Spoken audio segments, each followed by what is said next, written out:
days you work, one whole day to play. Come on, everybody, wear your roller skates today. It's Saturday, Saturday, Saturday, it's Saturday, Saturday, it's Saturday, Saturday, it's Saturday, Saturday with Renee. Yes, welcome everybody back to Black Liberation Media and episode 148, uninterrupted consecutive editions of Saturdays with Renee featuring Renee Johnston. I am Jared Ball. Please do all the things, like, share, subscribe, support the Patreon. Even if you join for free, use the QR code up there in the corner, just so we have some backup and support. And Renee, how you feeling today? Man, listen, so we're actually on the road, shocking. We're on the road, right? But we're also about to I was like, all right, I don't want to be driving again because it's too much chaos. So we went to get something to eat and we're headed back to the hotel so I can at least be stable for the majority of the show. But we went to Durham and I've never been to Durham before. But, our peeps, Ashley from the chat, is in Durham. So I got to meet Ashley, which I was super excited No about. way. Yes. That's dope. So that was dope. It was dope. And now we're headed back. We're actually we're just south of you now that I think about it. Because the drive back, we weren't gonna make it. The drive back. No doubt. Let's take I'm seeing in the chat that yesterday I was so sure that was a rumor about Johanna Fernandez. Nah. Rest in power to Johanna Fernandez for sure. Dr. Fernandez, one of the leading voices, not only in the study of Black and Latin American history and the young lords and that history, but also, of course, one of the leading voices and stalwarts for decades in defense and support of Mumia Abu-Jamal. Succumbed to a struggle with cancer, and so definitely rest in power to her and love to her family, friends, and as others have expressed privately, I'll share somewhat publicly, like a lot of Whack people live long, pain-free lives, and it's whack that someone like that would be taken so early. There's so many people out here that I just speaking for myself, I'm like, so many better candidates to be taken early than her. Definitely. So and I'll add, like, personally, we've been doing those abolition workshops and I got to meet her through that work and she did a talk for me. She got me a recording of Mumia, say like it starts with "Hello Renee," and I will keep that for the rest of my life. And she was always just super gracious. She always answered my emails, answered my questions. She was truly a kind-spirited person, and she really cared about the abolition struggle.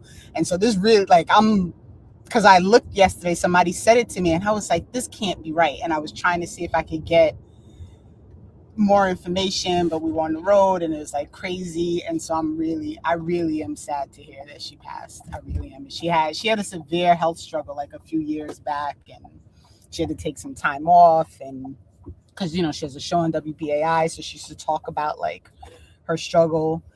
And that's awful.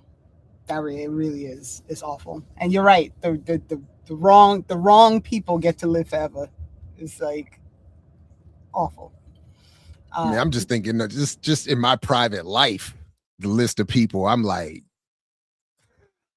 before we even get to the world stage, I'm like, man, there's so many better candidates.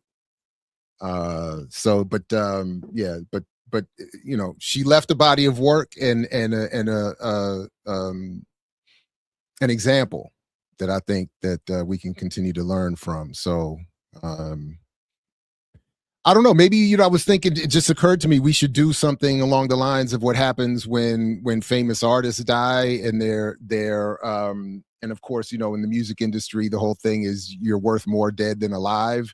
So the owners of all these great artists, the owners of their music, benefit from a resurgence. Like somebody dies and then people go and they start streaming all their music, and as a maybe to honor or to renew a connection or to learn about someone that just passed. And then of course financially it benefits the owners, of course. But I was thinking, we should do something. Maybe we should do like a better version of that for Dr. Fernandez and others like her, where when they pass, we revisit their work and encourage a recirculation. I would love to, because her book on the Young Lords is that is a phenomenally researched history and the work that they did. So I would definitely be down with that. Yeah. So anyway, yeah. So I know our esteemed guest has a bit of a limitation time wise. So let's not delay. Let's go. Let's not delay. All right, Ajamu Baraka, welcome back to the platform. Good to see you again. Good to be here. Good to be here. Thank you. So I don't even know. I don't know. Do we still have to do the whole introduce yourself when it's Ajamu? Like I feel like it's unreasonable at this point. But all right. So I guess we should do a little bit. Ajamu, why don't you just tell the people a little bit about you, for the folks who, for whatever reason, this is their first time. And I will say that when I watched the interview you sent this morning from RT, I heard a new title that for me is new to you. So I could use the update, I think, in the bio. If I heard correctly, I was like, I didn't recognize that. So I'm late, Well, I'm not sure how else I did. I can't remember, but there's a few things floating around, some accurate, a few not that accurate. So I'm curious about that piece because I didn't notice it. But basically, Ajamu Baraka, I would identify myself as a veteran of our movement, the Black Liberation Movement. I've been involved now for, I claim 54 years, where it actually could be a little bit more than that, but in terms of when I became really conscious, and not just conscious, but committed, is 54 years. Currently, I am still working with the Black Alliance of Peace on the coordinating committee of that formation. And this may be the new one. I am the director of BAP's North-South Project for People-Centered Human Rights. We launched that project a year ago. And that has been the project that's been sort of driving some of the current coalitional work we've done around, for example, the boycott the World Cup, or first move the World Cup, then boycott the World Cup. And it is the element of BAP's work that is developing its international profile. So that's where I'm putting most of my energy in terms of the BAP work. Of course, I'm on the leadership body of a few other organizations, including the U.S. Peace Council and the United National Anti-War Coalition, and just trying to do what I can do for as long as I can do it. When we get reminded of really how short life is, I feel like I'm kind of like, Bernie Mac. I feel like I'm always in a hurry. They said he was always rushing because he had so much to do. Maybe it was an intuition that he knew. And I kind of feel the same way, comrades. I was like, I got so much. I'm moving, and people say, John, but slow up a little bit. How do you slow up when we're at war like this? I mean, I'm slowing up, and believe me, I know how to relax and enjoy life. But right now we need all hands on deck, because the enemy is absolutely serious, and we've got to be more serious than our enemy. So that's me. So in other words, you saying I ain't scared of you motherfuckers. There you go. There has to be the call for our movement. You're right. The tagline. I ain't scared of you both. Exactly. Rest in Exactly. power to Bernie Mac too. I love that reference. Yeah. And that was I didn't recognize, because she didn't say BAP, so I didn't recognize the new title. That is obviously a year old now, so I'm just late. But that's what's up.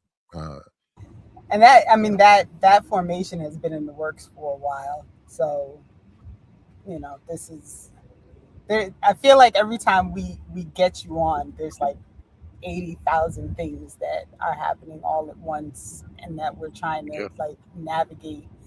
And I really appreciate the talk on RT yesterday, because I think a lot of people are not understanding how all of these quote unquote conflicts that keep, they say different names in different places, and people are not often making the connection that it's all the same problem. And what you said, I thought was so astute about, like, they're just kicking off things in multiple places, trying to figure out how they navigate the first thing that they started, right? So, like, person in the face, and you see drama coming. So you're like, how many more people can I punch to create enough chaos that I can sneak out the room without anybody realizing that I threw the first punch? And so can we, I guess let's start there, right? And talk about how these, like now Iraq and Saudi Arabia, and it just feels like there's so many things happening all in the same region, and it's all because of this attempt to really remove the leadership in Iran. Like, when all boils down, they don't want anybody in place who's going to support Palestine. They don't want anybody in place who is going to, buck back against U.S. hegemony, like all these things. So should we start there? That's that's a good entry point, because, as you said, all of these issues are interconnected, because we are talking about one global system, a system that right now is still under the hegemony of the ruling element from the U.S., or what we might refer to, as some of us, as the international bourgeoisie. But that class is primarily, the leading edge of it is situated within the U.S., and they are leading the global efforts to try to maintain, and if they can, expand their global hegemony. And what they have decided to do in order to, in fact, try to maintain their hegemony, is that they have decided that the military option is, in fact, the route to go. And that military option requires certain domestic alterations also, that we'll talk about in a minute. But what we have now, with that attempt to try to maintain hegemony, is this war of aggression launched by the United States of America in February.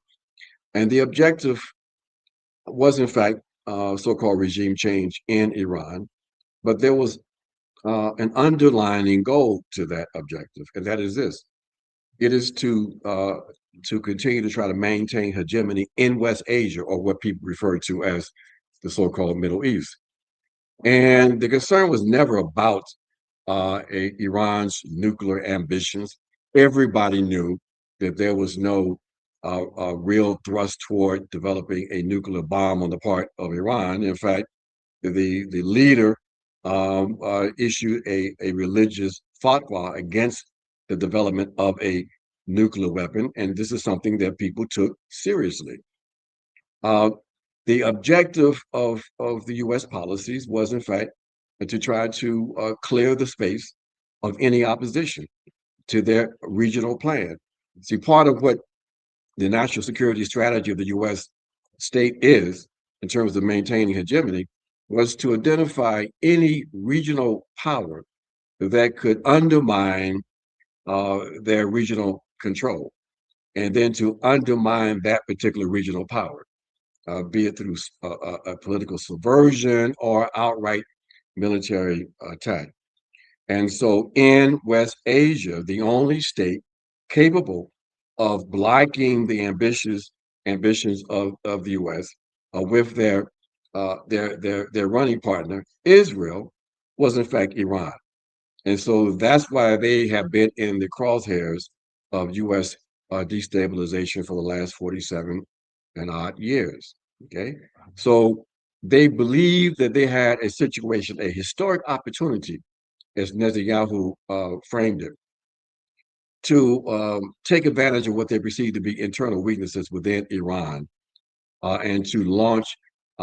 First, they launched this ideological campaign to provide some degree of justification for the intervention, when they tagged on to internal politics within Iran, where there were a series of protests raising issues about the internal policies, economic policies of the state. The Iranian state responded by suggesting that they recognize that their mistakes have been made. They affirmed the right of the people to engage in protest. But after the first 8 days or so, guess what happens? Western intelligence agencies, along with the leadership of Israel, they then turned those internal protests into a violent uprising, complete with armed struggle, armed attacks on Iranian authorities. Of course, the state has the responsibility and the right to respond to those kinds of thousands ended up losing their lives. Primarily, I mean, a great number of those individuals were in fact Iranian authorities. That was to set the ideological stage for the next phase of the fight, or the next phase of their objectives, which was basically to then engage in a kinetic military attack on Iran. And that's exactly what they did into February 28th. And again, the objective then was they believed that internally that the state was vulnerable, and that as a consequence of this military intervention, the natives of Iran would recognize the superior power of the U.S. And as Trump demanded, they would engage in a complete surrender. Well, that didn't happen. And what they, in fact, sparked inside the country was a new consolidation, because people have dignity, and they're not going to, and especially people who have been engaged in a more than 4-decade fight to build their own process. And the Iranian people said, we're going to resist. The authorities resisted. They had a plan in place that allowed them to, even though the U.S. had a successful decapitation strategy, eliminating 2 layers of the leadership. They had in place, the Iranians had in place a plan for a decentralized military response. And that's exactly what was implemented. And so the U.S. and Israel, they completely miscalculated. They thought that, people forget this, but, they laid out that the war was going to take place, was going to be over in 4 days. At one point, right before they launched the conflict, Trump got in contact with the Israelis and said, hey, can we reduce that to 3 days? So it's a reflection of the kind of contempt and the kind of psychopathology of white supremacy that's unable to be connected to objective reality. They thought that they're going to be able to defeat this country of 90 million people in 3 or 4 days. Well, we all know what happened. That didn't happen. And as I just said, it sparked a real serious response from the Iranian people, so that today, those elements that have the most persuasion or the most influence, if you will, within the Iranian state are those elements that in the West they refer to as the hardliners, okay? Backed up by, and people have to be reminded of this because they don't show it in the Western press that often. Every night since the war started, you have tens of thousands of Iranians in all of the major cities that are demanding that the mission is complete. They are demanding that the U.S. pay a price. They are demanding revenge. And so even though there may still be some elements in the Iranian state that would like to see if they can still find a way to allow for Iran to live and to exist as a normal state, even though many of us believe that is impossible, they have been constrained by the demand coming from the people to fight. And that's where we are today. And as a consequence of that resistance, the U.S. finds itself in a dilemma. They can't find a way out because of the moves that they made themselves. The Iranians would not allow them a face-saving way out, and basically now they are basically floundering and now expanding the conflict, bringing in and putting pressure on the Saudis to engage in some activity that makes no sense. First, igniting the conflict between themselves and the Ansarallah movement in Yemen, and then this attack with the U.S. on, in essence, on the Iraqi government when they attacked the Popular Mobilization Force, which is a part of the Iraqi military, thus the Iraqi state. So they engaged in an attack on another sovereign nation in West Asia. That makes no sense. The justification, according to the Saudis, was that there was attacks coming or emanating from Iraqi territory onto the Saudi Arabian territory. There's been no evidence presented, and everybody sees there's no evidence of that at all. So, the intrigue deepens. There's palace intrigue within the House of Saud in Saudi Arabia. We see this false flag bombing of U.S. ships in the Egyptian port. We see that Zelensky and the Ukrainians engage in an outrageous attack on in an Iranian vessel in the Caspian Sea. So the possibility of this expanding, and in fact, the possibility of the two wars being united, that is the war in West Asia and the war in Europe. Some people are attempting to try to merge those two conflicts, especially those elements that are still supporting the Ukrainian conflict, because they believe that if they can suck the U.S. into making that connection, then that will ensure more material support and political support for the ongoing war in Ukraine. So it's very, very complex, but what they're trying to do, comrades, is to try to alter the almost inevitable march of history. Their hegemony is not going to be able to be maintained, and every move that they are making is only resulting in a weakening of their positions. Definitely. And you said it a couple of times that this is 40, 50, I think going on 60 years in the making, this this consistent attack on Iran and its attempt to be a sovereign nation. And I just want to remind people that if you are unfamiliar of the story of Kermit Roosevelt and what happened in Iran when they initially had their own democratically elected president who wanted to nationalize their oil, you can see how this game that Western forces plays within sovereign nations, this is par for the course. They literally did the same exact thing. They sent someone in to start, seeding this idea that the government was an issue. And then the protests, and then they complained about the protests, and now it's the problem of the government, and we've got to change the government. It's literally like rinse and repeat with different factors. And now, you add in the work of the Israeli forces. It just, what I really appreciate in watching this all play out is Iran basically being like, oh, we're not doing that shit again. Like, we're not.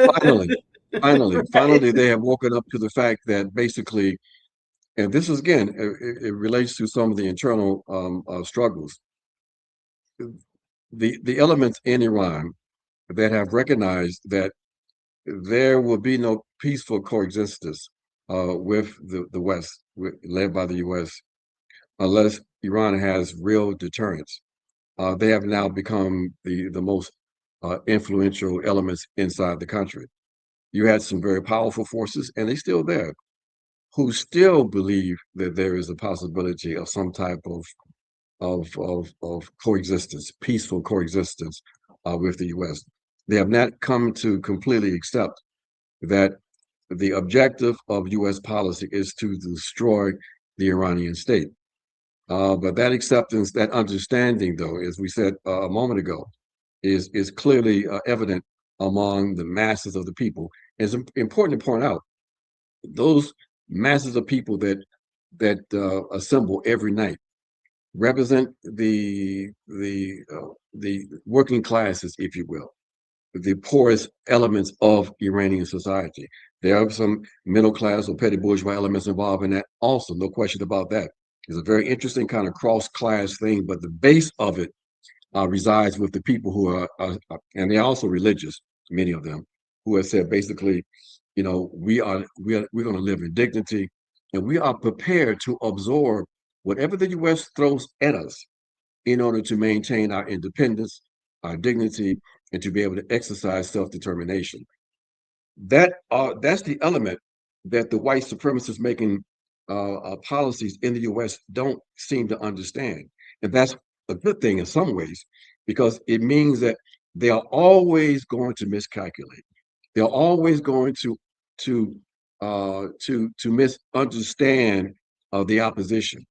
We can depend on white supremacy to ensure that they are going to make fundamental strategic miscalculations, and that's a good thing.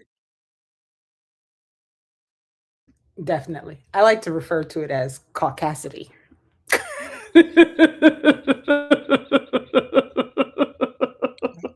That's a good word. Because I mean, it really, when it boils down to it, it's and this is my own take, right? So it's like this hubris that lives within white supremacy that really gets people thinking that like they can just do whatever, and they'll plan for the result that they think is coming, and it never seems to occur to any of these people. You are dealing with other thinking, living, breathing human beings who want to continue to live, think, and breathe. And they're not worrying about what you want the end result to be. They're worrying about what they need the end result to be. And there never seems to be a plan for when people say, like, oh, we're not doing that. Like that, I'm glad that's your plan. But like we're not doing that. And there's really a high level of misunderstanding, I think, of the capability of people to really just be like, oh no, right? Like whenever I see videos of Palestinians like dancing on the rubble, right, playing soccer between the rubble, like, and I'm like, y'all, these people don't even understand the depth of love that Palestinians have for their land, for their The land. people, you know what I mean? Like, they weren't just gonna roll over and leave. Like, and this is what they planned for. They planned for them to just be like, oh, okay, let's just go, let's flee. And there was no plan for when they said, oh no, this is my land. I'm not going anywhere. And it's But just Renee, go ahead. but to piggyback off of your comments, that is exactly what happened a few days ago when this arrogance, this inability, this cognitive deficiency that I think characterizes the psychopathology of white supremacy. The U.S. was actually caught off guard when Iran launched what they said, I guess it was maybe for them a surprise attack on their assets in Jordan, because they had assumed that since they had ceased the attacks on Iran, then that automatically translated into a new ceasefire. And the Iranians like, oh no! You all attacked us. You all initiated this war. We even engaged in another round of so-called negotiations with you the third time after you attacked us twice, and you reneged on that. and started the war again. No. You don't get to determine when this conflict ends. And we know that you all are attempting to gather forces both in Jordan and in your bases in the Zionist entity, and even in Iraq, the secret bases, bringing in long-range bombers and refueling bombers in order to escalate the bombing of our country. And no, we're not going to allow you all to stop and then we stop while you prepare yourself for the next phase. And they attacked and they caught them, caught them off guard. And we don't even know the extent of the damage, But again, this is another example of that kind of hubris, that kind of white supremacist disconnection from reality, because they were really caught. And then they were indignant that the Iranians were in fact engaged in a quote unquote surprise attack. Well, you surprise them in the first round of the so-called negotiations when they thought they were on the verge of a new agreement with the US around the nuclear question. And then the very next day, they did a sneak attack against the leadership in Iran, against their scientists, against people who were involved in that negotiation, and murdered a few dozen people. And that started the first war. Okay, so no. They said no. We are not. We're not playing this anymore. And even if there are elements, as I said earlier, who would like to try to still find some way out, those elements have been basically discredited as a consequence of the actions of the U.S. itself. So no, this is we're going to see this continue to play out. Now, the issue we have to begin to take a look at, though, is how this is playing out domestically, because when you have this kind of aggression externally, that is beyond the U.S. borders, and you see that the commitment is to engage in military actions in order to maintain the hegemony of this minority of the population, the bourgeoisie. You have to have domestic compliance, or you have to have domestic repression. And that is the other part of the strategy that's being implemented in the US. Again, this one system understanding, that one system is both the system that we are a part of in the US and the global system that the US is the hegemonic power of. And the logic of this system has to be understood by oppositional forces in the US. If not, then we will end up being surprised at the kind of moves that they are making and are prepared to make. So this kind of connection has to be made for our people. Comrades, it's time out for any playing. We can't play, and we cannot engage in the kind of serious internal critique and criticism we have to engage in order to prepare our forces. They have declared war. They have declared war on the world, and they have declared war on ourselves. That is what is reflected in that declaration against the so-called left announced by the State Department almost 2 weeks ago now. Okay, that's reflected in what Marco Rubio laid out at the Munich Security Conference, basically suggesting to the world, the white world, that they had a responsibility to fight if they wanted to maintain white global hegemony. So this is not a war that we have asked for. It's a war that has been a part of our existence and has now been intensified as a consequence of the crisis, the deepening crisis they find themselves in, and their decision to basically fight their way out of this crisis as they see it. And, whenever I see Marco Rubio talking and I look at him and think to myself, his assumed proximity to whiteness that he is so hell-bent on maintaining and holding on to. And I'm like, You know, you say the wrong thing, they're gonna turn on you in a second. you be right. You'll be right out the door. They always put. I feel like they always put people up front, just like the UN vote was always. I can't remember the lady's name who sit there and raise her hand to abstain or to vote no against the entire world. And it's always a non-white person sitting there doing this nonsense, just aggravating the hell out of me. It's unbelievable how like this. I just don't know. Like, do people actually think when they go home at night and they've agreed with this shit? Like, do they go home at night and go to sleep and think that they're doing the right thing? Or are they just more like, I got my paycheck coming on Friday, or I get to be in the room with the most powerful people in the world, and that's what's most important. I'm always literally debating about what these people are thinking and if they sleep when they go home. Yeah. Was it Oh, they you, sleep Renee, well. who sent me those disgusting pictures of black folks on social media praising their white friends after the Nolan Wells killing?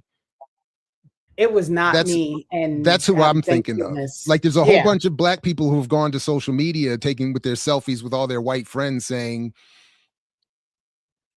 whatever happened to Nolan Wells, I have great times with my white friends. And that's who I think, like, they'll be the next generation of the Marco Rubios. That's what I was thinking of. Sorry, go ahead, John. Those are very important points, because basically one of the messages we have to be very, very clear in conveying is that, yes, they will sleep well, because their commitment, folks, is ideological. Their worldview corresponds with the worldview of those powerful forces. They may be African or whatever, but they are good, quote unquote, Americans. Their value system, their belief system is rooted in quote unquote Americanism. Okay. They are, in fact, white supremacists, because when you talk about Americanism, what are you talking about? You're talking about white nationalism. You're talking about a perspective that justifies, that rationalizes the continuation of white privilege and white power. So no, they are not concerned about that at all, and we have to understand that. And when we talk about, at least within the context of the Black Alliance of Peace, we say that 2026 has to be the year of intensified class struggle. We're not just talking about between like this conglomerate called Africans against Europeans or whatever. We're talking about even internally, because basically we are involved in a class struggle, you know, a class and a national struggle. But that class struggle has to be understood and has to be waged correctly. Okay. The class basis and class structure of the African peoples of the United States of America has shifted, in some fundamental ways. And so you have a stratum of the petty bourgeoisie and the small African bourgeoisie that will fight you as hard as the Europeans.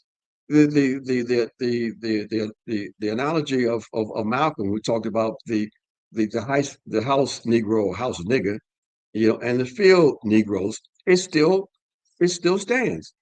The U.S. is the plantation, okay, and the petty bourgeois house Negroes are fighting as hard and will fight harder than massa to protect the house.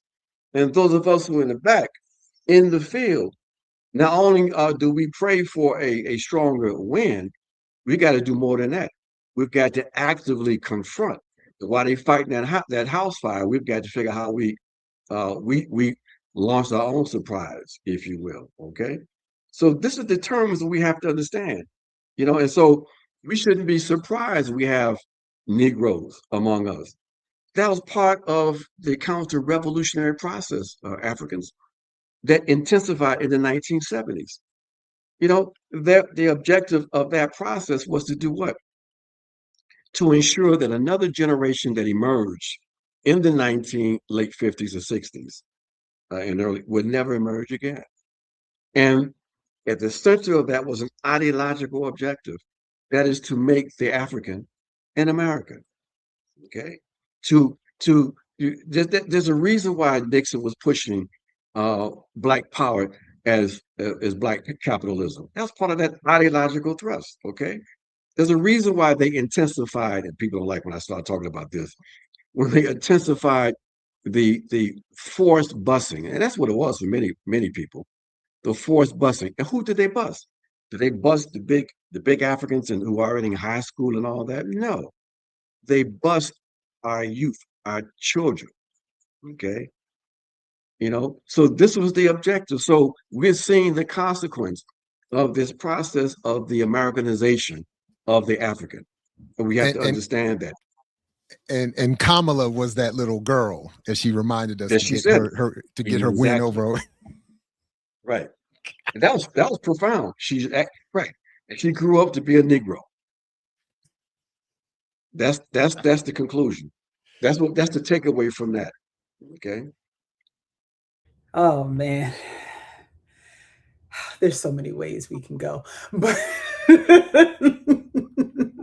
so I'm curious, and we started to talk about this a little bit the last time you were here, and there's also a question in the chat, but so I want to make sure I try to squeeze everything in.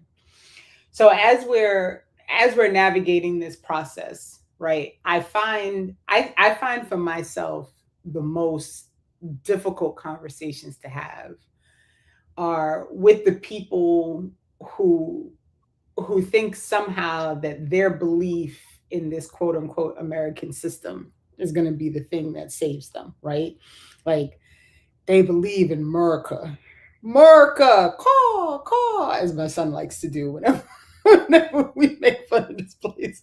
But like they really there's a strong subset of Africans in this place who are fully invested in this idea that there is this quote unquote American dream that we can all achieve if we pull ourselves up by the bootstraps, if we work hard enough, if put whatever quote you want to put in there. And this class struggle of getting people to understand that there's always going to be a few that are allowed to be, as you called them, Negroes, because you have to have enough people to point to. And this has always been my theory. You have to have enough people to point to make other Black people who are unsure believe that there is a place for them here, right? Like, well, look at Michael Jordan, and look at, I don't know, name any fool you want to name. Jay-Z, the Black Capitalist Tour. Right. So all these people who get pointed to as like the thing that people should be striving for, this individualistic process of I got to get mine, and we're not going to worry about the rest of the Black folk. Like, so how do we deal with that conversation? Because this is where I struggle. And I got to say, the closer I get to 50, and I feel like that's the marker where I can tell people, like, I'm 50 now, I don't have to listen to your nonsense. I've just been like racing to it so that I can say, like, I've hit the people who don't understand white supremacy, who don't understand the class argument, who don't understand that your Blackness is always going to be a detriment in a place that emphasizes whiteness, right? Like, it doesn't matter what kind of Black you are, you are still Black, right? How do we deal with that art? Because this is my struggle. Ajamu is a struggle. It's a struggle. And sometimes I just decide I'm not going to do it, and I'm going to let somebody else have the argument and just excuse myself impolitely. Well, Renee, but you do engage in the struggle. I mean, this show is part of that struggle, part of that attempt to win people over politically and ideologically. Okay. And that's what we have to engage in. So it's rough. It can be very frustrating. But I think when we frame this properly, when we understand that when we see our people, and our people have been basically almost like made into freaks. You see, I see niggas and Negroes as two sides of the same white supremacist coin. Both have been constructed by colonial capitalist white supremacy. Okay. And so when we understand that that, then we are not surprised and we are not that frustrated. I mean, it's frustrating in the sense of seeing where our people are at and wishing that we could be in another place. If somebody would have told us in 1976 that in 2026 we will be in these conditions and that we will have the kind of right-wing elements we have among our people, we would have thought you were either a fool or agent. There's no way we would have thought we would be where we are today uh, in 1976. No way, no way. But we are.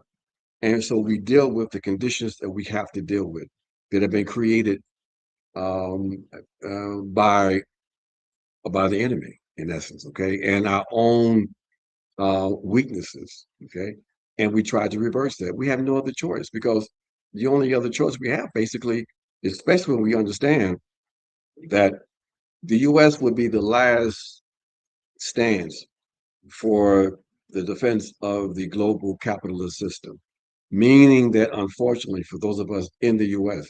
and who operate within the U.S., this consolidating fascism that we see today will continue, and there will be a phase of fascism in the U.S.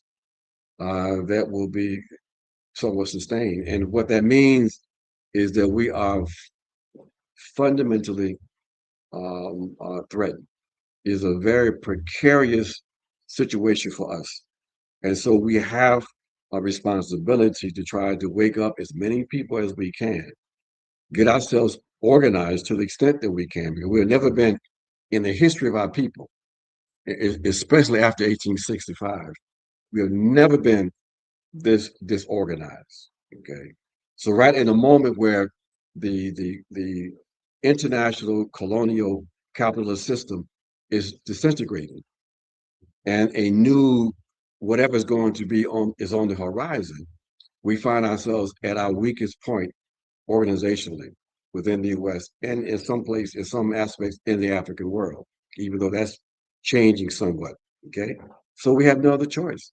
Either we either we struggle or we just pack up our bags and get ready for when they come down the street on the trucks with a bullhorn and tell our folks you get 5 minutes to pack up and come outside and get on these trucks so they take us to the FEMA camps that they still maintaining.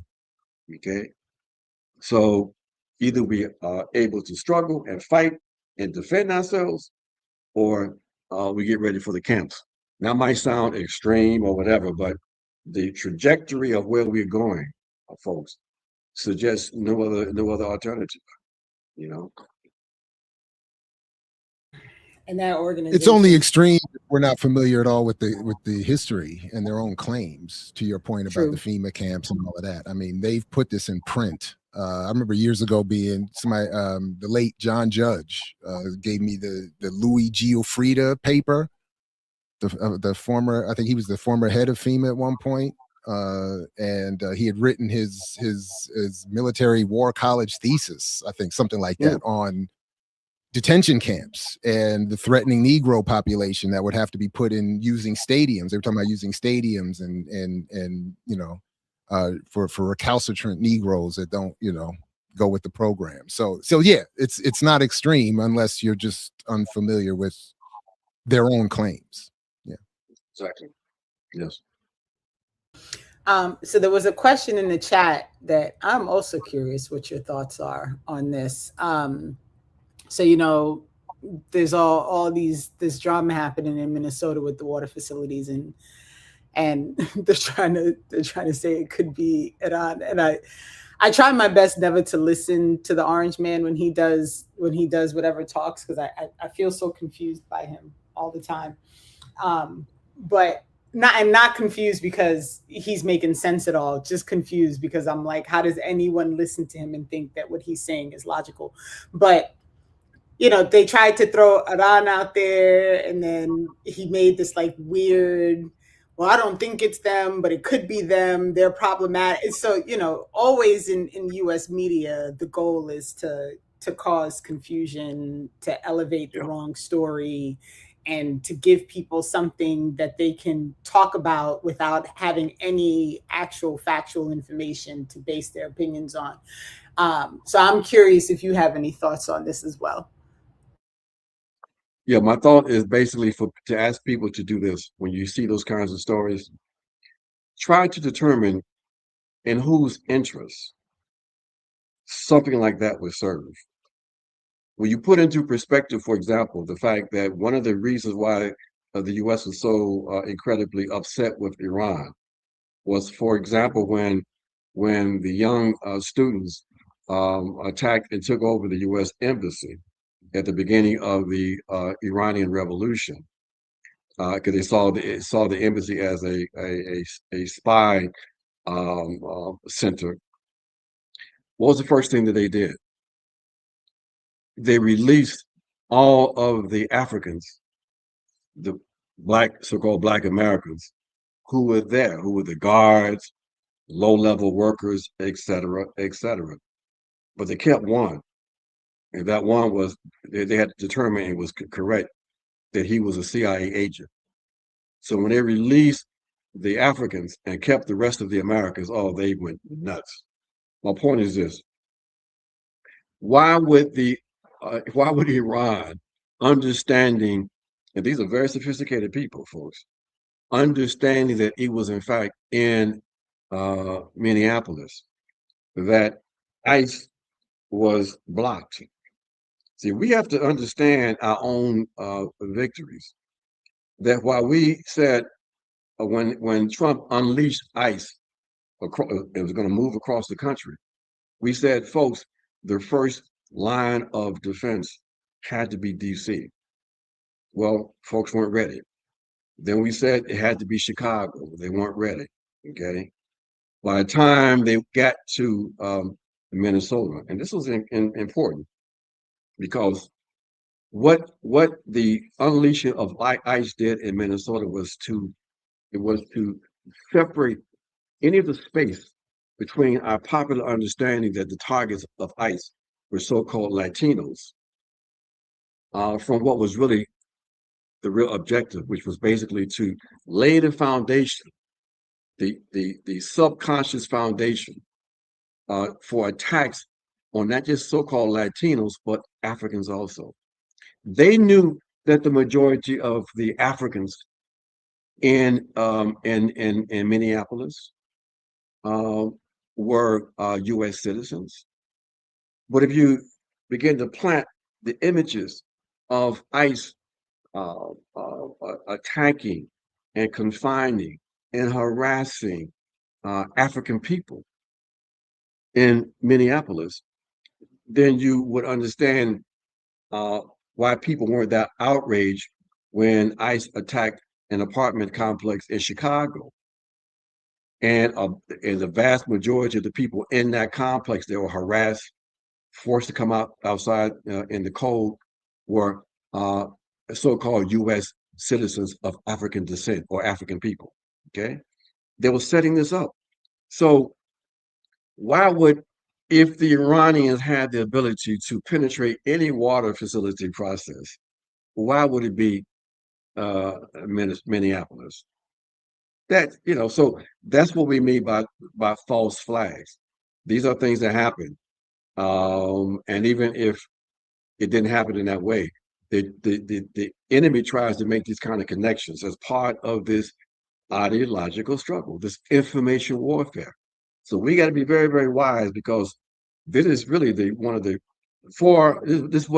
the fronts that they are involved in and have been relatively effective, but that we are pushing back also, that this ideological component of confusing our people is a very, very vital element or tool that they use to advance their particular interests. It makes no sense for Iran to target the water facility processing plants in Minneapolis.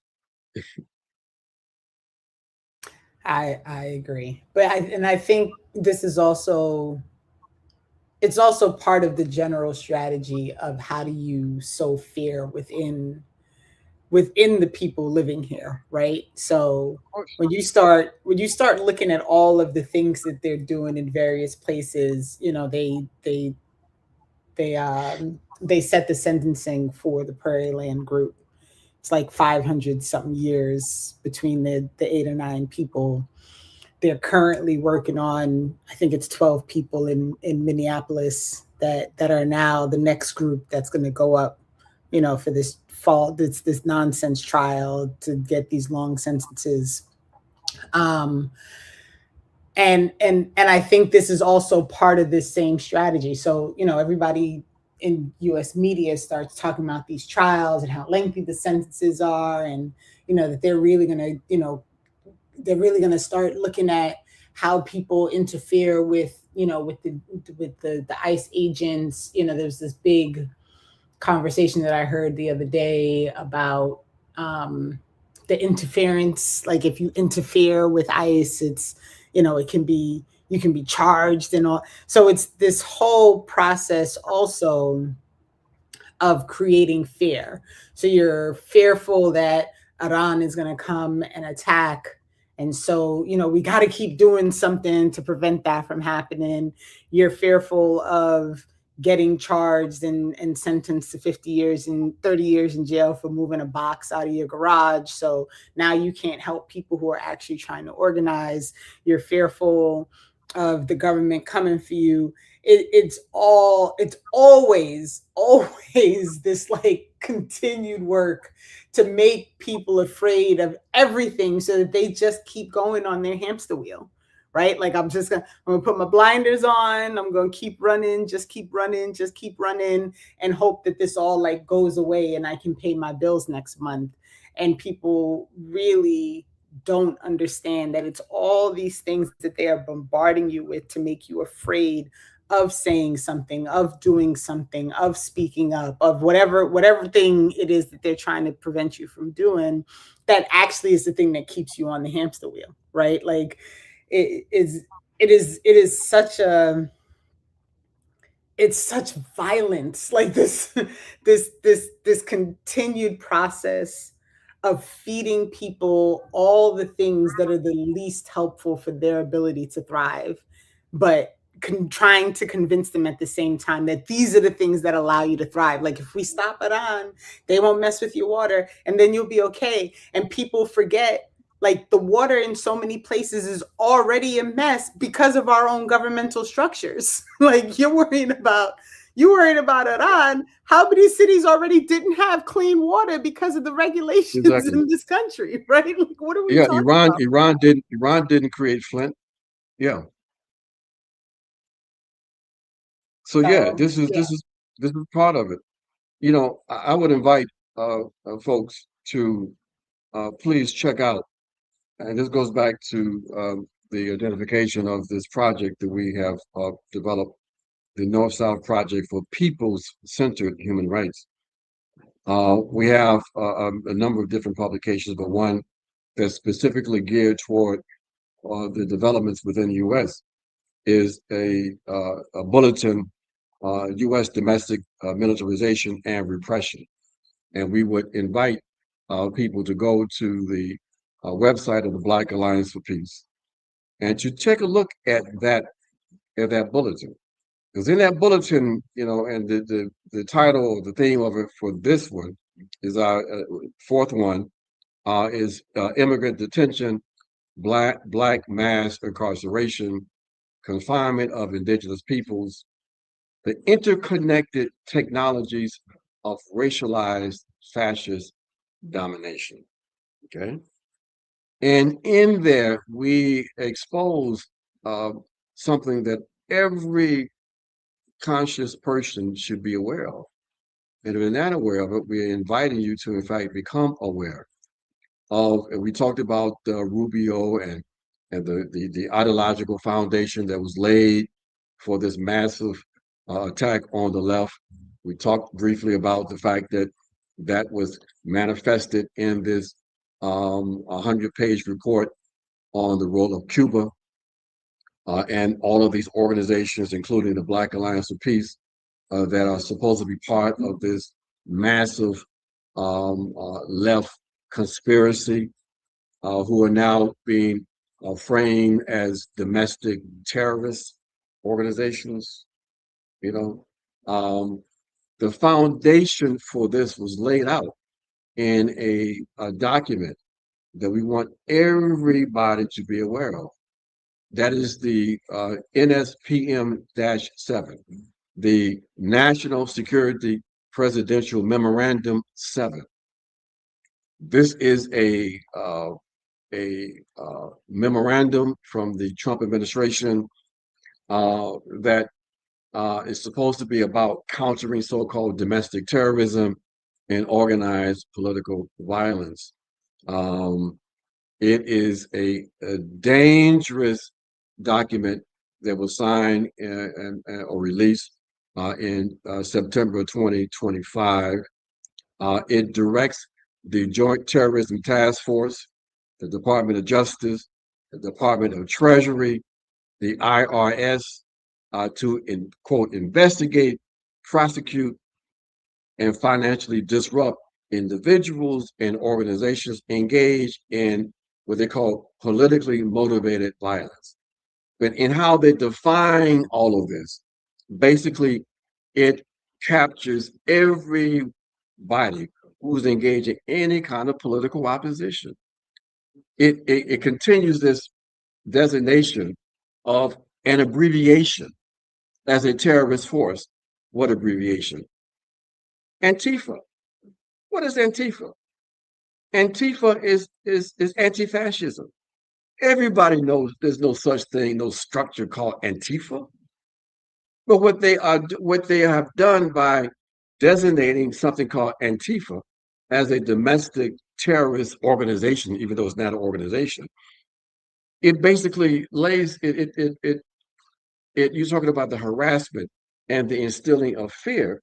What they are doing is, even though they are involved in a process of consolidating fascism globally and domestically, they want to disarm opposition. People are afraid to even call what they see what it is, which is consolidating fascism, because you don't want to be associated with something that's seen as anti-fascist or Antifa. Okay, this is a very dangerous development, folks. And we want people to understand how they are moving, because this is the first time they have altered the mission of the so-called Joint Terrorist Task Force away from just being concerned with foreign plans, to a framework, a focus on domestic political work. And they have given them the mandate to investigate and to, quote unquote, disrupt what many of us will argue is legitimate political opposition. Okay. Now, we all are aware of the last wave, theoretically, of intensified domestic repression under the so-called counterintelligence program. Again, primarily identified and focused on Africans. Okay, of course, Latinos, Puerto Rican resistance fighters, the indigenous people were all caught up in that, and even white left activists. But now we're in this new phase of consolidating fascism, with these kinds of mandates being given to the authorities. And guess who is going to be in the forefront of these kinds of investigations? It's going to be us. It's going to be us. Speaking of us, people to be aware of that. Yeah, go ahead. No, sorry. The speaking of us, I did think, if we have a few minutes, Renee, if I'm not jumping the gun on something, I thought it just occurred to me. I thought it'd be great to ask you about something I just read about the other day that speaks, I think, mightily to what you've been talking about here. In this story from military.com of just a few days ago, Army officially activates new psychological operations unit for Africa. You're right. And there were just a couple of highlights from this that I thought, they called themselves the Drongo Company because they took the name from the drongo, an African bird known for imitating warning calls and using deception to drive other animals away from food. I always think it's essential. I mean, this is what it looks like to be managing the messaging in Africa. And they claim that they're doing it initially. Part of it is to combat China and Russian influence. But as they say, I mean, it's like they say it's designed to influence, not merely inform. Psychological operations use selective information and communications to affect emotions, reasoning, and behavior of foreign governments, organizations, groups, and individuals. PSYOP soldiers deliver targeted messages through broadcast, print, digital media, direct engagement with foreign audiences. The mission is not only an effort to counter adversarial propaganda. The new unit will also create and distribute persuasive messages intended to change how selected audiences think or act. Sometimes called combat propaganda, psychological warfare, simply a PSYOP. The distinction between propaganda and psychological operations often depends on who is describing the activity. I, of course, argue that they're all synonymous. Advertising, marketing, branding, all of it's the same for the same goals, maybe targeting different audiences slightly differently, but all with the same purpose, and that this is an expanding project as it relates to the continent, again, under the claim that they're trying to stop foreign influence, which is how that would be considered foreign influence when you're the United States talking about an African continent. It's fascinating, but meant to go beyond conventional battlefields and give this country, you know. So anyways, I just hear you saying all that you've been saying and the work that you've been describing, obviously, that you've been involved in for a long time. The need for it continues to increase. I mean, we're not, to your point about what you were saying about the 70s. I mean, the idea that for some to think that we would be in this position in 2026 would have been impossible. But one of the reasons we're there is because of efforts like this, these long range targeted projects around psychological warfare and messaging and what you've been saying, disrupting ideological development among targeted oppressed communities. So anyway, I just thought it appropriate to add that bit here, because to your point, as we, broadly speaking, African people around the world continuously become these targets, there it is. I think that, and also to the point I was making earlier about this is their own commentary. Like, this is the military.com writing this. This is not, Black Agenda Report. You know what I'm saying? They're saying it. This is what we're doing. And we're naming it after African birds. It's like, it's whatever. It's like, I mean, it's crazy. So, yeah. But, but what's so crazy about that, too, and we remind people of this, that, and Renee, you started off talking about the disruption, the subversion that took place in Iran in 1953. And we have to remind people that when they engaged in that kind of subversion, it was largely secret. Those are the kind of things that the CIA was tasked with doing. They were pretty crude in those days also. But it was done in secret. Today, in their arrogance, and then I think in their understanding that, sometimes our super revolutionaries are not sufficiently watching the developments from our adversaries, they put everything out. They lay out exactly what they're going to do in their national security strategy papers. When the Trump administration released their 2026 counter-terrorism strategy, it was all in there, what they're going to do. This is, and what is unfolding in Africa is part of not only the Trump attempt to try to manage the malign influences of the Russians and the Chinese, but it's consistent with what was being developed and pushed by the neoliberal Democrats on the African continent. Understanding that, again, a very vital component of them managing or attempting to manage populations that could be in opposition to them was the ideological component. And that's exactly what they are engaged in. So this is a very dangerous development. But we don't want to dismiss it. But what they're up against is this: the developing consciousness among the African masses, both on the continent and throughout the African world. They can't be countered because of our lived experiences. It can't be countered by simple, well, not always so simple, manipulation of consciousness, of the successful application of this informational warfare. They can make some inroads, and they are. when you have some of these domestic elements, for example, who are pushing notions of there's no connection between Africans in the U.S. and Africans outside the U.S., whose interest does that serve? Okay. They understand that there are right-wing elements in the U.S., Black folks, and right-wing elements on the African continent. They're basically, again, going back to that ideological component. They have embraced a worldview that's in alignment with the bourgeoisie. And that's what they're going to push. So, yes, we have to make people aware of this and we have to counter it, counter it concretely through our organization. So we want to remind people that we have a shutdown AFRICOM campaign, a campaign that is geared toward pushing the U.S. out of the African continent. Okay. But we want to connect that to our zone of peace work in the Americas, understanding that our opposition to this, our response to this kind of stuff has to be organized opposition.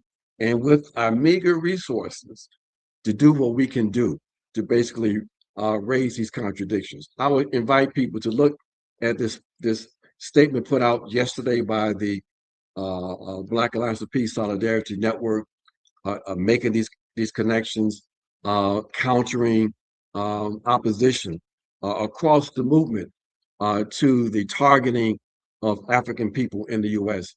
And the manipulation attempts that will be made and are already in place on the African continent.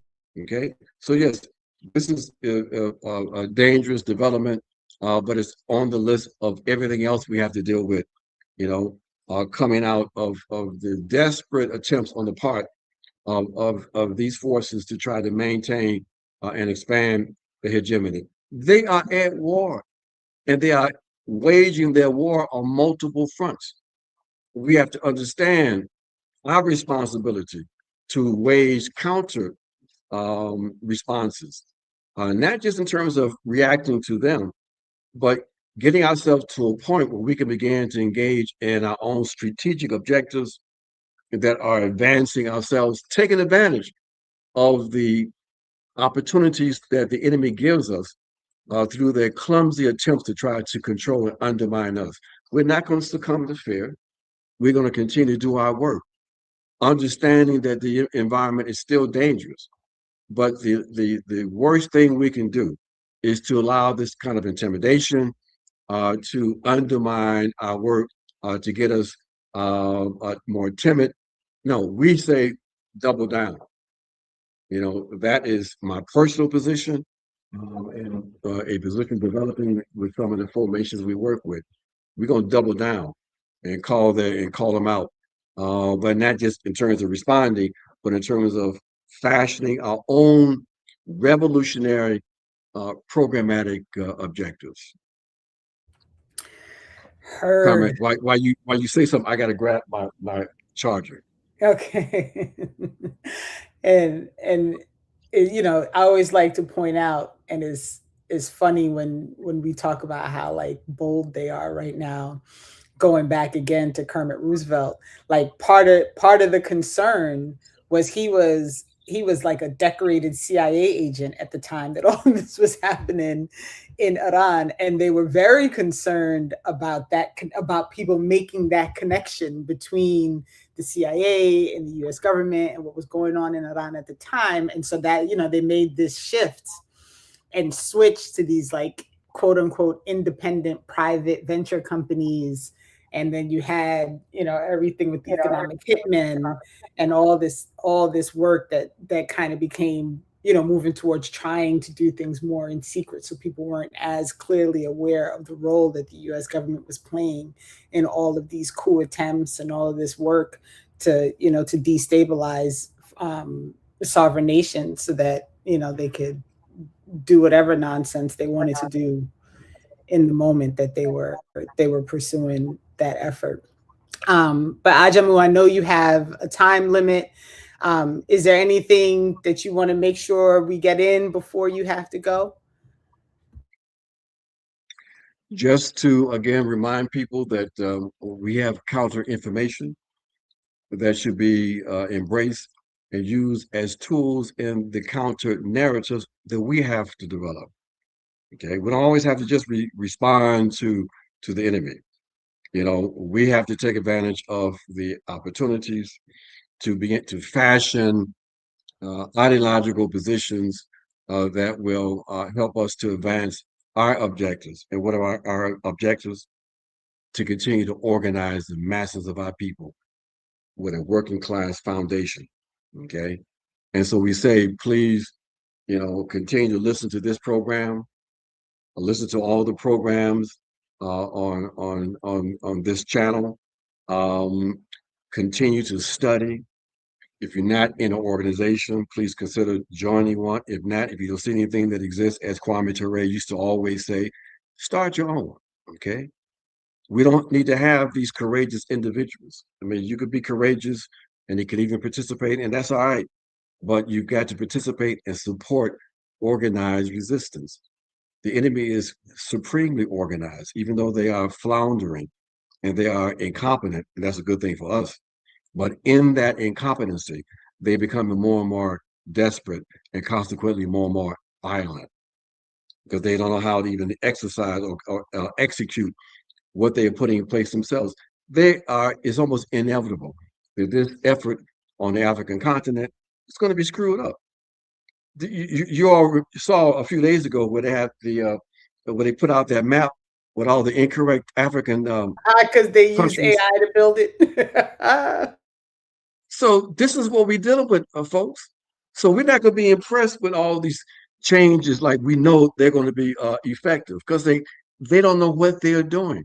That is the contradiction of white supremacy. When you have freed yourself, when you have decolonized your consciousness, you can see how incredibly incompetent your opponent is. But they have a lot of power, and we're not going to dismiss that power. So again, please check out all of the various places for alternative information.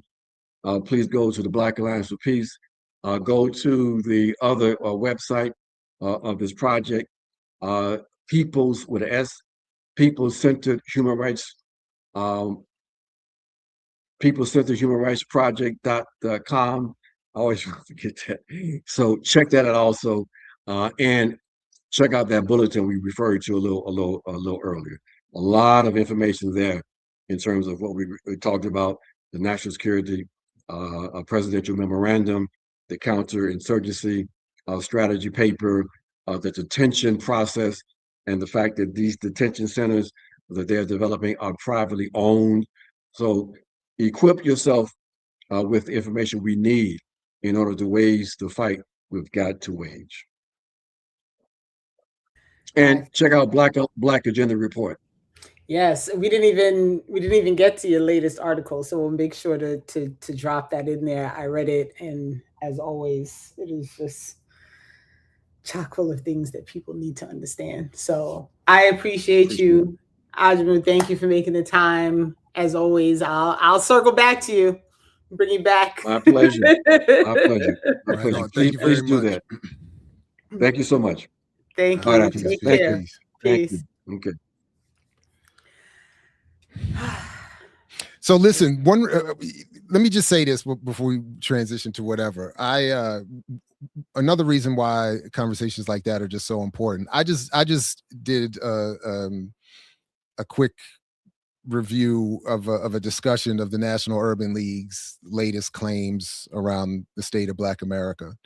And one thing I forgot, I didn't forget. One thing I missed that I'll just show you here, and why this show and Renee's work is so important, is look who sponsored the National Urban League state.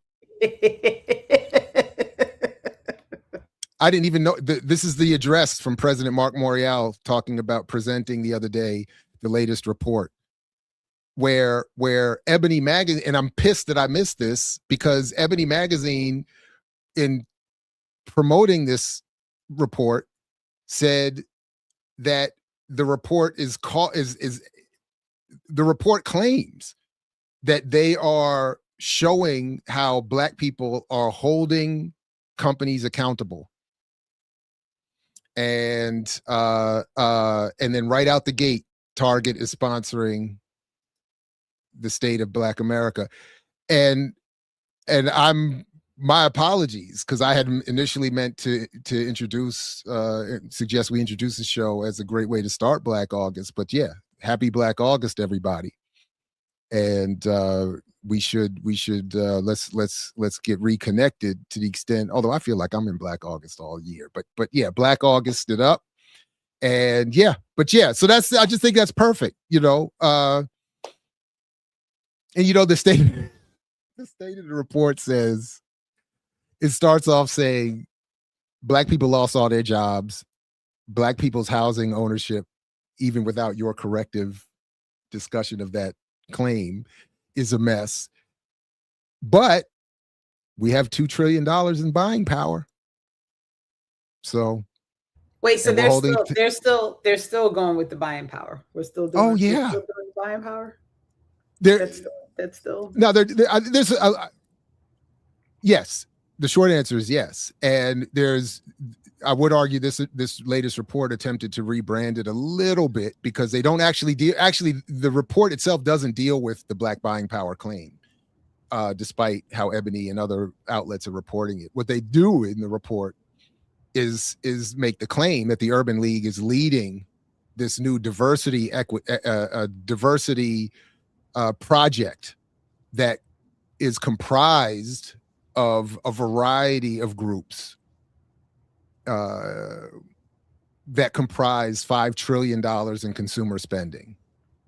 So, and they're using this to hold corporations accountable.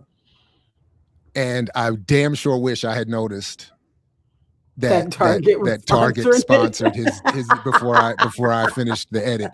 But thankfully we just have more but the point is, yeah, I mean, but again, in terms of it being Black August, in terms of these discussions we just had with Ajamu, like there is this, even it was mentioned during that discussion, there's currently this, and forgive me, I think you can hear Scooby. He's going. By the way, it's a house full of light skins. So I'm house sitting. It's me, Roberto, and then I'm house sitting my sister-in-law's Chihuahua, who's also a light skin. So it's 3 light skins, and all of us competing for attention, time, and energy, and resources. And these two are beefing with each other. They're the most petty. We are a petty crew of light skins right now. They keep stealing each other's food. They're beefing over shared resources. There's plenty to go around, and they steal from each other anyway. They argue constantly. It's just a mess.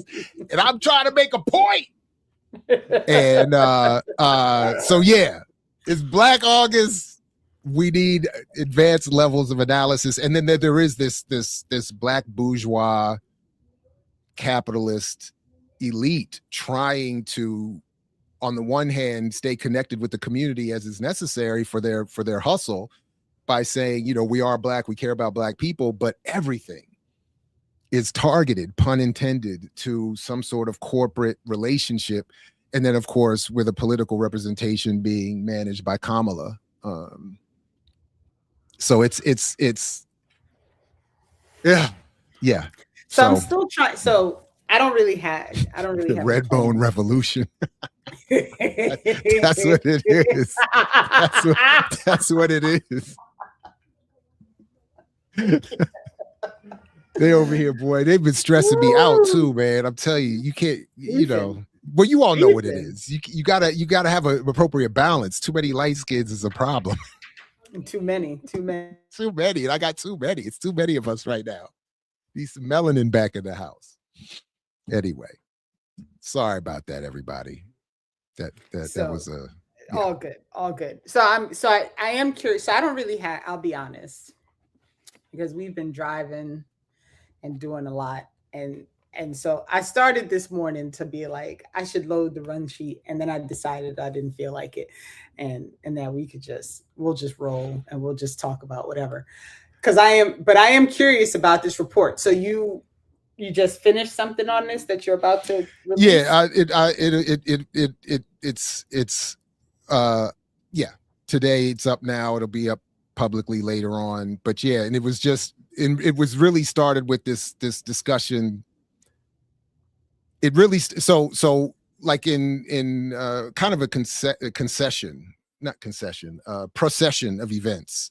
I got news of the buying power claims from the stories coming out about the National Urban League report, but then I was sent also a discussion nominally of the report that was hosted by Karen Hunter and then with the Jamel Hill. And I admitted it was sad to me because of the relative proximity that I once had to Karen Hunter, to see that 6 years later, it's a complete regurgitation and re-imbibing of these false claims around buying power.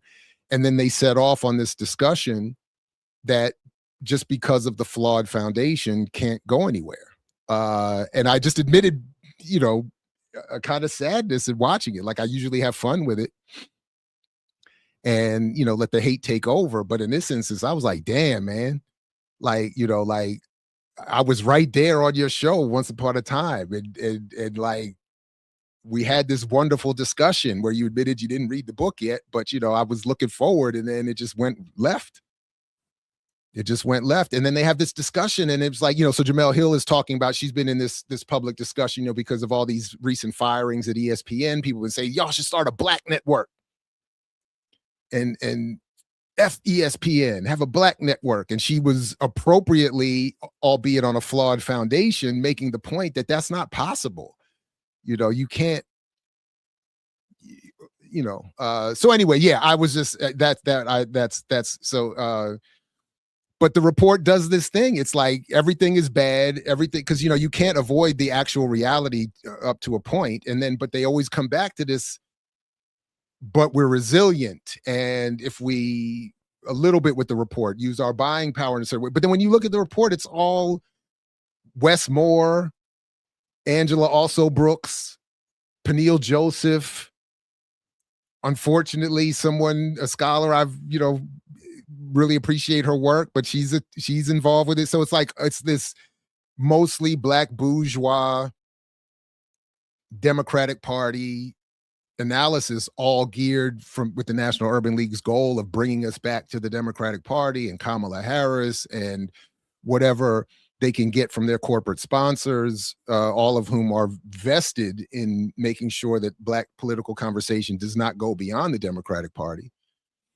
And then because they point to an important history of black struggle, and they, and talk about black the black exploitation to a certain extent, they can be perceived and maybe self-convince that they are a part of a struggle in a way that I don't think they are. So, but really my issue was with that discussion with Karen and Jamel. It was like, wow. Yeah. Yeah. So that was, okay. So it's the same. So it's like, so it's par for the course, basically. Like, it's the same old. Yeah. Same old. I will say the report looks nice. I mean, the PDF is fly. Nice. Yeah, it is fly. Nice. Like, it always looks nice. Always. And I'm wondering, beautiful colors. As I'm thinking about this whole thing with Target and thinking about Two Black and Dr. Rasul's book, and now I'm curious, because my foil hat. Now I'm curious, like, how much of this whole let's focus on Target as the corporate entity that we're going to quote unquote go after was really about getting Target aligned in such a way that they would boost their funding for things that the bourgeois wanted to happen. Because they didn't, this whole, like, we got Target to change. Y'all didn't get Target to change. Target did not change because of a black boycott. Like, it didn't change. And so I'm trying. So now that I see, like, Target sponsoring this report that is trying to highlight the capabilities of black buying power, I'm like, like, am I wrong to put my tinfoil hat on? Am I crazy? No, in fact, I don't even think you need a tinfoil hat. It's just plain history. That, I mean, this is the Jesse Jackson model. This is what Jesse evolved after Dr. King was assassinated. This is what Operation Push became, and his version of the distorted, twisted version of the Rainbow Coalition. It became corporate extraction. It became give me and us some money and some jobs in exchange for us not protesting you. And when you don't do enough, we have a couple of marches, we have a couple of whatchamacallits, and then you do what you do. So it's like, this is what we're seeing. And we should, I think generationally, we should be preparing the folks coming up behind us for. This is the model that was evolved in the aftermath of these assassinations and COINTELPRO. It was so absolutely. You're not, again, you're not only not wrong. I'm just emphasizing you don't need a tinfoil hat for this. This is overt script, and increasingly it's just rebranded as more revolutionary than it is. So it's like, that's why you get the Jay-Z's and all these other folks doing all that they're doing now, because everybody is doing a version of that. If you don't want to, like he did it with the NFL, you don't want Colin Kaepernick and people protesting on the field taking knees. No, just make a few of us owners show. We'll tell everybody to chill out. And a holiday, a federal holiday.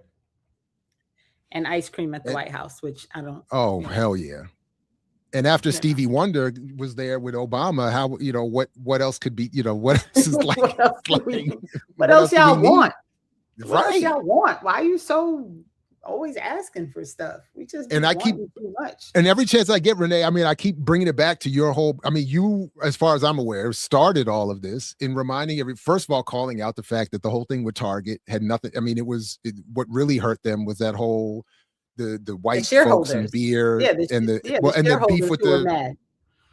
But starting initially with the LGBTQ beer, whatever, all about nonsense. The pride flag and the trans person doing a commercial, and that's what like it's all like, and this idea that like this black boycott that lasted for like 5 weeks, that wasn't even fully a boycott, because I don't even know how many people had no idea what was happening.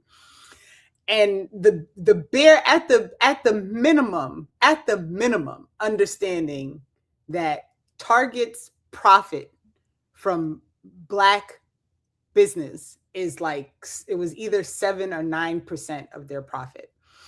So every Black person in the world could stop going to Target and they would lose less than 10% of their profit. They don't care. They don't care. They really like don't. They'll pretend that they care, right? And they'll do this thing because now they can really, they can jump on this, right? Like, we learned our lesson. You're gonna give this money to this organization to make a really nice PDF to remind you that you still don't have anything. You still can't afford housing. You still have less jobs than everybody. You're still, I'm sure they don't talk about the incarceration rate being absolutely absurd for Black people. Like all of these things that you still don't have, but somehow magically you don't have jobs, you don't have housing, you don't have higher pay, none of that, but you have enough buying power that you can change everything by saying you're not going to one store. The absurdity. I mean, can I play you one more thing? Because please do.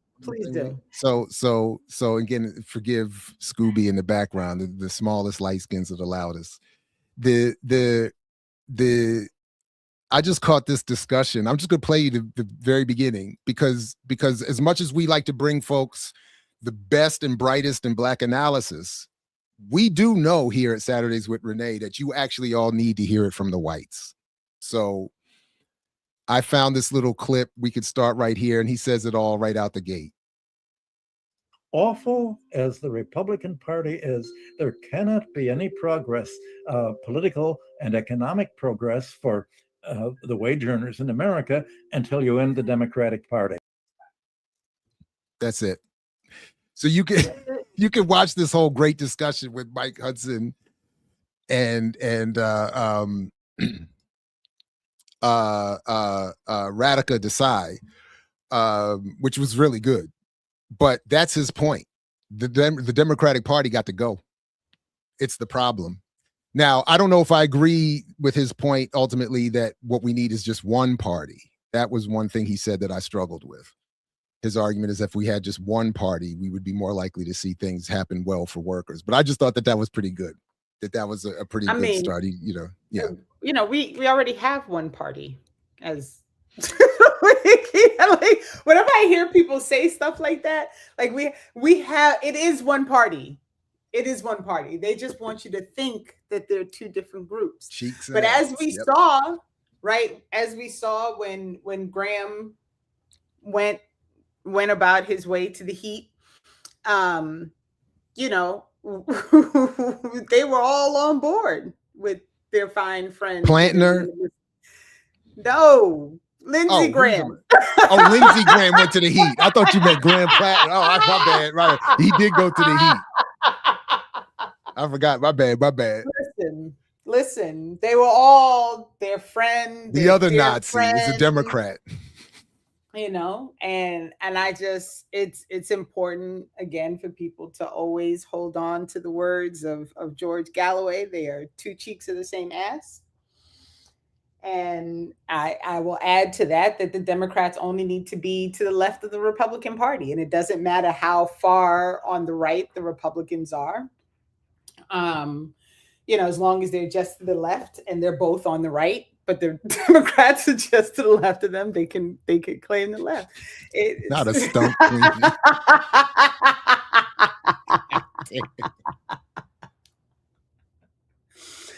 Man, listen. There is this news dude. What's his name?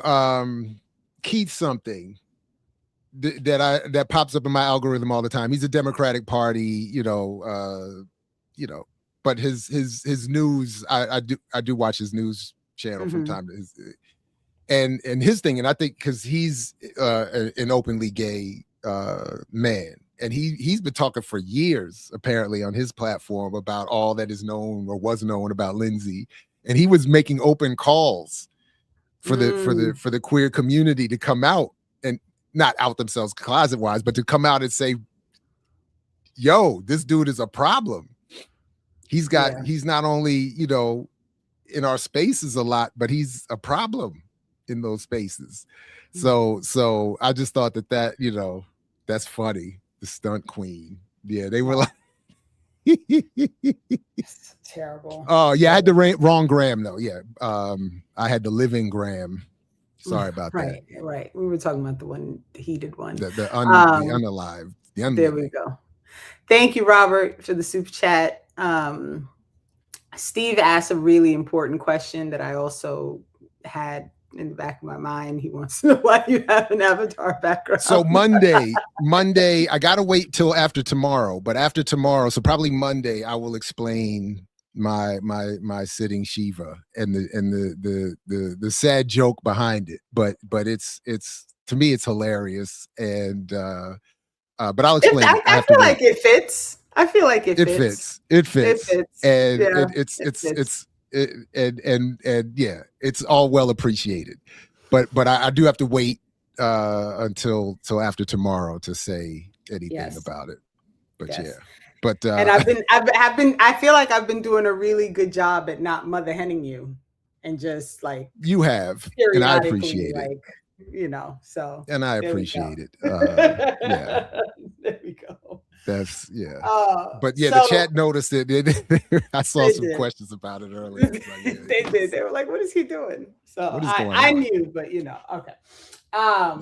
So a couple of other things that are pretty random. So one, I did get the confirmation from CMC about the live for the birthday. So I do think we need to start at 10 though, because I don't want to get in trouble. I think there's something being planned that I don't really have anything to do with. So we got to make sure we're done early enough that I don't conflict with whatever it is that my husband's trying to do. So Uh-oh. so I think we'll have to start at 10. Hubby's But trying to do something. That's always around here. That's dangerous. When hubby tries to do something. I am trying so hard to just stay out of it. And I was very like, I'm really not a big like birthday person. Like I don't really like, I'm good if I don't have to cook, you know, and I don't have to clean anything, and food is brought to me. Like that's really all. That's really my big asks.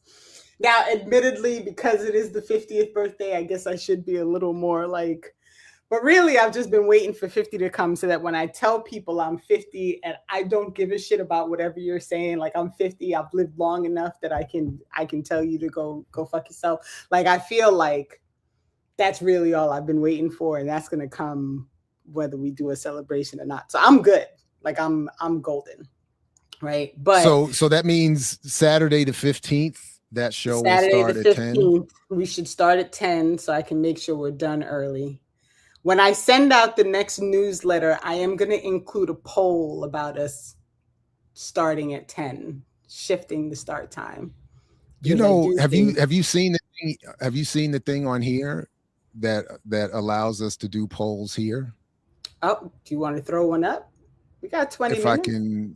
If I can find it real quick. We had been doing it on EYL, and new poll. There we go. Let's see what people think about starting at 10. What do you think about SWR starting at 10 instead of 11 a.m.? Option 1 is do it. Option 2 is no, stay at 11.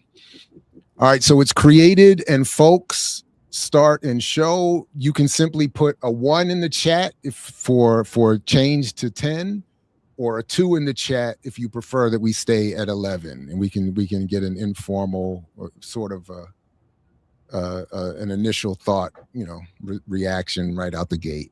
There we go. So we can let that run. I will say that the earlier start means I am less likely to be on the run if we start at 10. I am more likely to be able to be stable somewhere if we start a little bit earlier. So, but it's looking like people don't mind. I'm with it. People don't mind. So, yeah. So it's, so folks, the 15th of August is both my 50th birthday and our 150th show. That's crazy. Which is a crazy, like, how did that happen? Right? Like, so I feel like it's, like when the worlds collide in this way, you have to take advantage, is how I feel. Be trying to challenge my atheism at every turn. You know what I'm saying? Listen, and let me tell you something. I'm gonna tell you something big. Mama Renee might be in the house. Whoa. I know. Listen. Whoa. Listen. Mama Renee might be in the house. So I am it's a big one. It's a big one. That's big time. Yeah. Big time. So I'll be excited. I think I'm gonna talk with the folks during the week and finalize everything. Oh wow, I misspelled my bad. I just noticed I misspelled SWR. I couldn't even get that right. So S-War. S-War. Saturday's War. It was a Freudian misspell. Oh man. So all right, so cool. So I wanted to make sure that I didn't forget to say that out loud. But I think I'm excited though. I'm excited for all the things. I'm excited as always to see you in person, because we don't get to do it too often, but it's always fun when we get to. And I just as I really like, I was telling somebody the other day that we're going to be on show 150, and they were like, "Wait, you've done 150 shows, or like?" And I was like, actually, if you really think about it, Jared, because we do so many random pop-ups, we do the review crew, Patreon specials, yep. the Patreon specials, the jumping on with Lawrence when we have time, like all the stuff, right? I mean, we've really done more than 150, but we have. That was funny, Latif.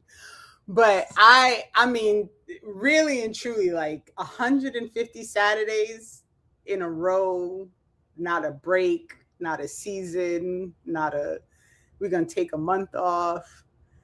And now we're like, and somebody was like, so what happens? I was like, well, now I don't know if we can do it. Like, I feel that's what I think. Like, when are we going to, who's breaking the streak? Like, we can't stop now. I don't think we can. Like, we can't do a Saturday. Okay, we'll pre-record. We'll do Saturday anyway. Just be a recorded. I don't. Yeah. So that's, I agree. I don't think we can. Yeah. 78% say don't do it. Look. I'm for it. I actually think it'll be a nice little shift, little switch up.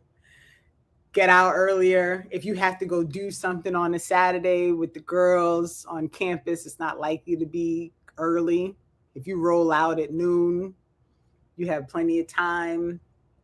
So yeah, it works. I mean, for me, it's easy, and by 10 a.m. is already late for me anyway. So I'm that's fine. Sometimes you send out notes, and I'm like, why is he up at 4:30 in the morning sending emails? What is going on? Yeah. But you are for real early riser. Yeah, it's become that way for good or for bad. Let me show you what. Can I show you one more thing? Since we got another minute or two. Please go. So the other day, I'm watching one of my drummer channels, and he starts talking about how he's discovered that, and he's pissed, and he wants to learn more about developing some sort of lawsuit because he's found out that AI companies have been using his work to build their models. And he was, calculating his practice time and his training. He was like, all the hours I put into becoming a great drummer, and you basically have stolen hundreds of thousands of dollars of my labor to train your models. And then he said, I used the Atlantic's watchdog platform to see how AI is using people's stuff.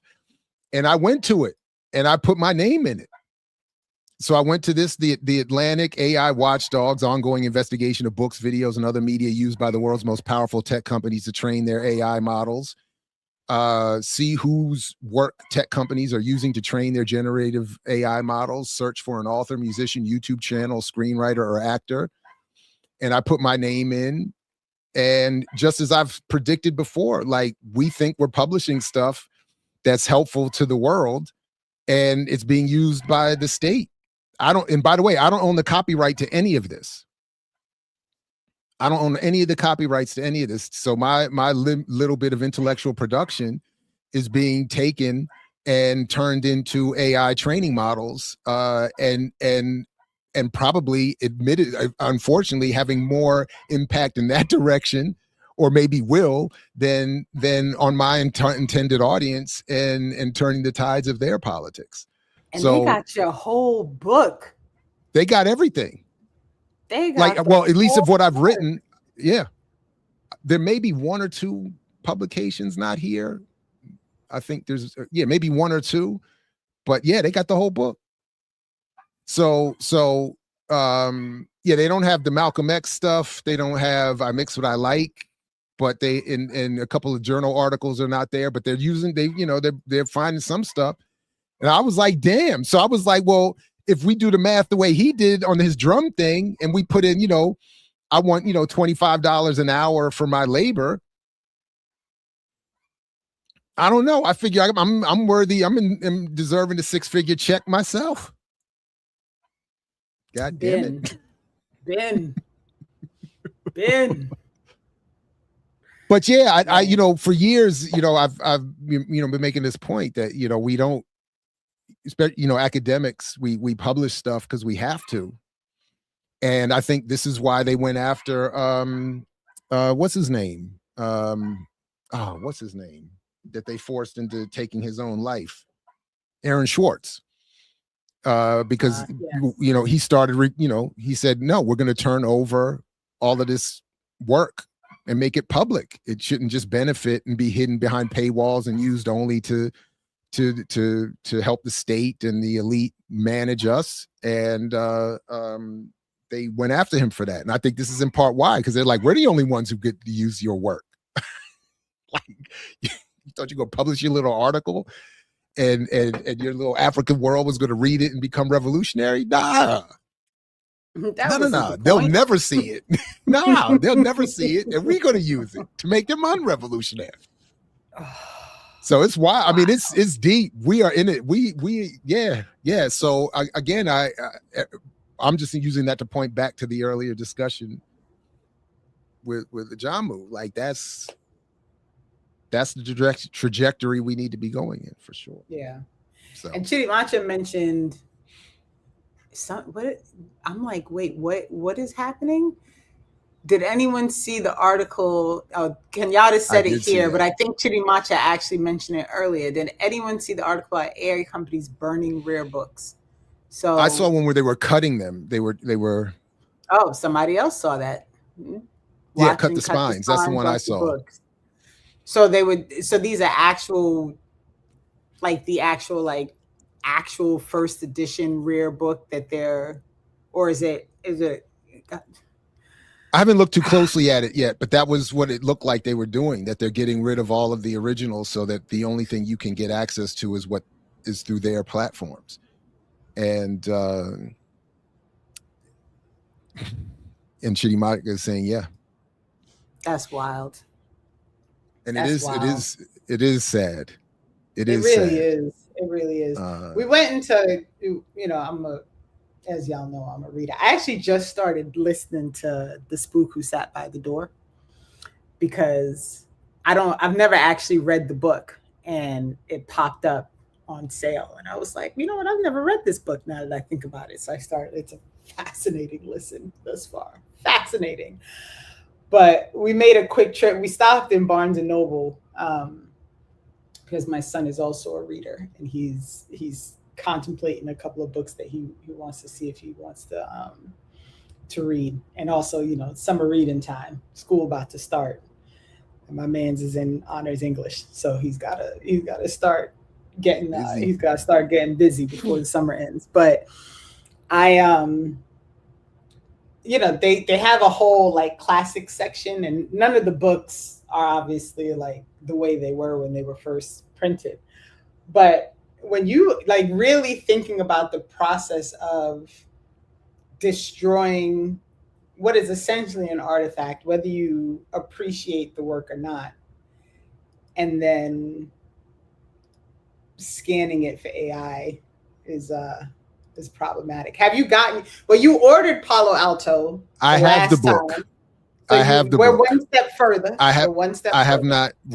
You know what? I'm just looking now to confirm. Yeah, I feel like you ordered it. I feel like you ordered it when Chitty came up. Yeah, I have it. Yeah. A History of Capitalism. I'm telling you, listen, it's a fascinating read. California coming. It's a fascinating read. And since what would help me? Yeah. No, what would help you? What would help me is if, for instance, we set up we scheduled a date when Chidi Macha was going to join us to talk about it. If I have a deadline, it will get me to focus more and move it up, because I keep creating these lists. I think we all have a version of this, these tiered lists of things we want to get to. Yes. And then I just keep getting interrupted. So and I love it.